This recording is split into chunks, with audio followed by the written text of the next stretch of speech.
happened in Maine can easily happen in Kentucky. Across the Commonwealth, there have been many conversations on extreme risk laws.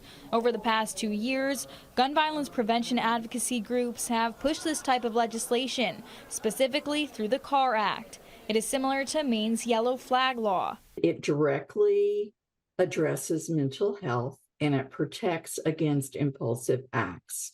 It's an extreme risk protection order.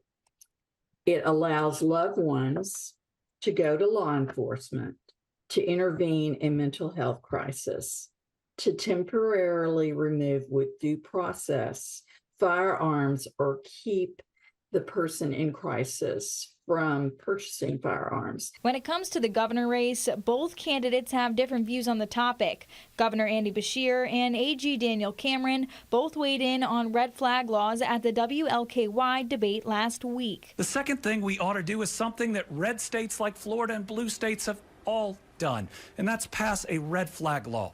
Again, we don't need red flag laws here in Kentucky. We need to make sure that we look out and support the Second Amendment, and I will certainly ensure that. For Kathy Crow with Moms Demand Action, she's felt the impact of gun violence firsthand and says with preventative laws, things could have ended differently. They were lost to suicide, and they had been in and out of treatment for depression. But she says she'll continue advocating and hopes for more progress with the CAR Act next session. In Lexington, Julia Sandor, WKYT.